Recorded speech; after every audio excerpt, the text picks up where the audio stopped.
ಮಾತಾಡ್ತಿಲ್ವಾ? ಆದ್ರೆ ನನ್ಕಿಂತ ಚೆನ್ನಾಗಿ ಮಾತಾಡೋರು ಒಬ್ರು ಬಂದಿದ್ದಾರೆ ಇವತ್ತು. ಇವರು ಯಾರು ಅಂತ ಹೇಳಿದ್ರೆ ಕರ್ನಾಟಕ ರಾಜ್ಯ ಅಷ್ಟೇ ಅಲ್ಲ, ನಮ್ಮ ಭಾರತ ದೇಶ ಅಷ್ಟೇ ಅಲ್ಲ, ಜಗತ್ತಿನಾದ್ಯಂತ ತಮ್ಮ ನಿರೂಪಣೆಯ ಮೂಲಕವೇ ಇಡೀ ವಿಶ್ವದಾದ್ಯಂತ ತಮ್ಮ ಅಭಿಮಾನಿಗಳನ್ನ ಸೃಷ್ಟಿ ಮಾಡಿಕೊಂಡಿರುವಂಥವ್ರು, ಕನ್ನಡದ ಎಲ್ಲಾ ವಾಹಿನಿಗಳಲ್ಲಿ ನಿರೂಪಣೆ ಮಾಡಿರುವಂಥವ್ರು. ಇಂದು ನಮ್ಮ ರಾಜ್ಯದಲ್ಲಿ ಯಾವುದೇ ಉತ್ಸವಗಳಾಗ್ಲಿ, ಹಂಪಿ ಉತ್ಸವ ಆಗಲಿ, ಮೈಸೂರು ದಸರಾ ಆಗಲಿ, ಚಾಲುಕ್ಯೋತ್ಸವ ಆಗಲಿ, ಹೊಯ್ಸಳೋತ್ಸವ ಆಗಲಿ, ಹೀಗೆ ಎಲ್ಲಾ ಉತ್ಸವಗಳಲ್ಲೂ ಅತ್ಯಂತ ಯಶಸ್ವಿಯಾಗಿ ನಿರೂಪಣೆ ಮಾಡಿರುವಂಥವ್ರು.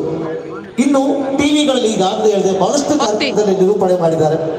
ಅದಕ್ಕಿಂತ ಮುಖ್ಯವಾಗಿ ನೀವು ಇತ್ತೀಚೆಗೆ ಬರ್ತಿರುವಂತ ಯಾವುದೇ ಫಿಲ್ಮ್ ಟೀಸರ್ ಲಾಂಚ್ ಇರ್ಬೋದು, ಸಿನಿಮಾ ಸಂಬಂಧಪಟ್ಟ ಯಾವುದೇ ಕಾರ್ಯಕ್ರಮಗಳಿರ್ಬೋದು, ಅದನ್ನು ಕೂಡ ಅತ್ಯಂತ ಯಶಸ್ವಿಯಾಗಿ ನಿರೂಪಣೆ ಮಾಡಿ ಎಲ್ಲರ ಹತ್ರ ಸೇರಿಸಿಕೊಂಡು ತಮ್ಮದೇ ಆದಂಥ ಅಭಿಮಾನಿ ವೃತ್ತವನ್ನು ಸೃಷ್ಟಿ ಮಾಡಿಕೊಂಡಿರುವಂಥ ಏಕೈಕ ನಿರೂಪಕಿ. ನೋಡೋಕ್ಕಂತೂ ಸೂಪರ್ ಡೂಪರ್, ಹೇಳೋಂಗೆ ಇಲ್ಲ, ಅದು ಜನನೇ ಹೇಳ್ತಾರೆ. ಅನುಪಮ ಭಟ್ ಅವರು ಇವತ್ತು ನಮ್ಮ ಜೊತೆಗಿದ್ದಾರೆ. ಒಂದು ಜೋರ್ ಚಪ್ಪಾಳೆಯೊಂದಿಗೆ ಅನುಪಮ ಭಟ್ ಅವ್ರನ್ನ ಇವತ್ತು ವೇದಿಕೆ ಮೇಲೆ ಬರ್ಮಾಡ್ಕೊಳ್ತೀನಿ. ಕನ್ನಡ ನಾಡಿನ ಹೆಮ್ಮೆಯ ನಿರೂಪಕಿ ನಮ್ಮ ಅನುಪಮ ಭಟ್ ಅವರು ಇವತ್ತು ನಮ್ಮ ಜೊತೆ ನಿರೂಪಣೆ ಮಾಡ್ಲಿಕ್ಕಿದ್ದಾರೆ. ಇನ್ಮೇಲೆ ಜಾಸ್ತಿ ನಾನು ಮಾತಾಡಲ್ಲ, ಅವರೇ ಮಾತಾಡ್ತಾರೆ ಅಂತ ಹೇಳ್ತಾ ಓವರ್ ಟು ಯು ಅನುಪಮ ಅವರೇ. ಥ್ಯಾಂಕ್ ಯು ನಟರಾಜ್ ಅವರೇ. ಇವರಿಗೆ ಒಂದು ವಿಷಯ ಹೇಳೋದು ಬಿಟ್ಬಿಟ್ರಿ, ಅದೆಲ್ಲದರ ಜೊತೆ ನಮ್ಮ ಕುಮಾರಸ್ವಾಮಿ ಲೇಔಟ್ ನಲ್ಲಿ ನಡೀತಾ ಇರುವಂತ ಈ ಉತ್ಸವಕ್ಕೆ ಆಗಮಿಸಿರುವಂತ ಈ ಪ್ರೀತಿಯ ಜನರ ಜೊತೆಗೆ ಇನ್ನೊಂದು ಬಂಧ ಇದೆ. ಕಳೆದ ವರ್ಷ ಕೂಡ ಇದೇ ವೇದಿಕೆಯನ್ನ ಏರುವಂತ ಅವಕಾಶ, ಇವರನ್ನೆಲ್ಲ ಭೇಟಿ ಮಾಡುವಂತ ಅವಕಾಶ. ಸೊ ಇವತ್ತು ನಿಮ್ಮ ಮನೆಗೆ ನನ್ನನ್ನ ಕರೆಸ್ಕೊಂಡಿದ್ದಕ್ಕೆ ಎಲ್ರಿಗೂ ತುಂಬಾ ತುಂಬಾ ಧನ್ಯವಾದಗಳು. ನಮಸ್ಕಾರ. ಥ್ಯಾಂಕ್ ಯು ಅನುಪಮ ಅವರೇ. ಅದು ಮರ್ತಿದ್ದೆ, ಜ್ಞಾಪಿಸಿದ್ಕೆ ಥ್ಯಾಂಕ್ ಯು ಸರ್. ಬೇಜಾರು ಮಾಡ್ಕೊಬೇಡಿ, ಮರ್ತಿದ್ದೆ.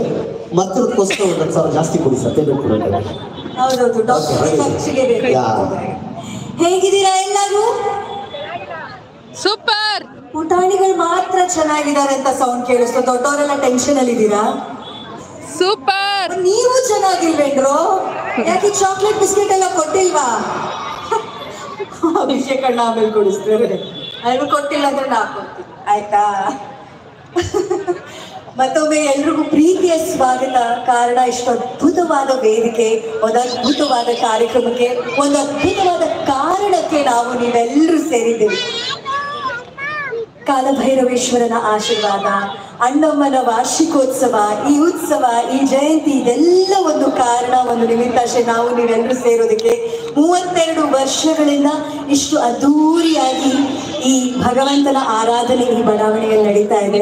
ಅದಕ್ಕೆ ಈ ವೇದಿಕೆ, ಯಾವುದೇ ಕಾರ್ಯಕ್ರಮ ಆಗಿರಲಿ ಅದಕ್ಕೆ ಸಂಭ್ರಮ, ಒಂದು ಆಚರಣೆಗೆ ಕಳೆ ಅಂತ ಅನ್ಸೋದು ವೇದಿಕೆಯಲ್ಲಿ ಒಂದಿಷ್ಟು ಹಾಡು ಸಂಗೀತ ಕೇಳಿದಾಗ, ಅದ್ರ ಜೊತೆಗೆ ನಿಮ್ಮೆಲ್ಲರ ಚಪ್ಪಾಳೆ ಅನ್ನೋ ಸಂಗೀತ ಕೇಳಿದಾಗ ಒಂದ್ಸಲ ಎಷ್ಟು ಜನ ಸೇರಿದ್ದೀರಾ ಅಂತ ನನಗೆ ಗೊತ್ತಾಗ್ಬೇಕು. ಅಂದ್ರೆ ಒಂದ್ ದೊಡ್ಡ ರೌಂಡ್ ಚಪ್ಪಾಳೆ ಬರ್ಬೇಕಪ್ಪ, ಅದು ಗೊತ್ತಾಗುತ್ತೆ. ಎಷ್ಟು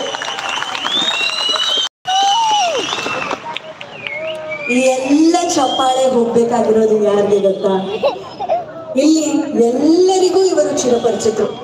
ಇವರ ಹೆಸರೊಂದೇ ಸಾಕು, ಇವರು ಎಂಥವರು ಎಂತೆಂಥ ಸಾಧನೆಗಳನ್ನ ಮಾಡಿದ್ದಾರೆ ಅಂತ ಅದೇ ಅವ್ರಿಗೆ ಐಡೆಂಟಿಟಿ, ಅದೇ ಅವ್ರಿಗೆ ಒಂದು ಇಡೀ ಪ್ರೊಫೈಲ್ ಅಂತ ಹೇಳ್ಬೋದು. ಆ ಹೆಸರೇ ಶ್ರೀ ರಾಮಣ್ಣ ಅವರು.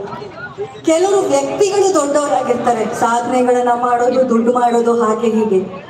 ಇನ್ನು ಕೆಲವರು ವ್ಯಕ್ತಿತ್ವದಲ್ಲಿ ದೊಡ್ಡವರಾಗಿರ್ತಾರೆ. ಇವರಿದಾರಲ್ಲ, ವ್ಯಕ್ತಿಯಾಗಿಯೂ ದೊಡ್ಡವರು, ವ್ಯಕ್ತಿತ್ವದಲ್ಲೂ ದೊಡ್ಡವರು. ಒಂದು ಪ್ರೀತಿಯ ಧನ್ಯವಾದಗಳು ರಾಮಣ್ಣ ಸರ್ ಅವರಿಗೆ. ನಿಸ್ವಾರ್ಥವಾಗಿ ಕೆಲಸ ಮಾಡುವಂತ ಒಂದು ಹೃದಯ. ಎಲ್ಲರೂ ಒಳ್ಳೇದಾಗ್ಬೇಕು, ಅಲ್ಲಿ ಸಂಭ್ರಮ ಇರಬೇಕು, ಆರೋಗ್ಯ ಇರಬೇಕು, ಒಳ್ಳೆ ವ್ಯವಸ್ಥೆಗಳಿರ್ಬೇಕು, ಎಲ್ಲರೂ ಸುಖವಾಗಿ ಬದುಕನ್ನ ನಡೆಸಬೇಕು ಅಂತ ಚಿಂತನೆ ಮಾಡುವಂತ ಒಂದು ಜೀವ ಅದು Ramanna sir. Thank you so much. ಪ್ರತಿ ಬಾರಿ ಎಲ್ಲರ ಒಳಿತಿಗಾಗಿ ನೀವಿಷ್ಟು ಕೆಲಸ ಮಾಡುವಂಥದ್ದು, ಯೋಚನೆ ಮಾಡ್ತಿರುವಂಥದ್ದು, ಅದನ್ನು ಕಾರ್ಯರೂಪಕ್ಕೆ ತರುವಂಥದ್ದು, ಆ ಶಕ್ತಿ ಸದಾ ಪರಮಾತ್ಮ ನಿಮಗೆ ಯಾವಾಗಲೂ ಕೊಟ್ಟಿರಲಿ ಅಂತ ಈ ಪುಟ್ಟ ಕಲಾವಿದೆಯ ಒಂದು ಪ್ರಾರ್ಥನೆ. ಮತ್ತೆ ಹೇಳ್ತಾರಲ್ವಾ, ರಕ್ತ ಹಂಗೆ ಟ್ರಾನ್ಸ್ಫರ್ ಆಗತ್ತೆ ಅಂತ, ಅದಕ್ಕೆ ಉದಾಹರಣೆ ನಮ್ಮ ಅಭಿಷೇಕ್ ಸರ್ ಅವರು. ಅದಕ್ಕೆ ಅವರು ಅಷ್ಟೇನೆ ತಂದೆಯಂತ ಮಗ ಅಂತ ಹೇಳ್ತಾರಲ್ವಾ, ಅದೇ ರೀತಿ ಅವರ ಮಾತಿನಲ್ಲಾಗಿರ್ಬೋದು, ಅವರ ನಡವಳಿಕೆಯಲ್ಲಾಗಿರ್ಬೋದು, ಅವರ ಕೆಲಸಗಳಲ್ಲಾಗಿರ್ಬೇಕು, ಅಭಿಷೇಕ್ ಅವರು ನೋಡಕ್ ಹೆಂಗೆ ಹೀರೋ ತರ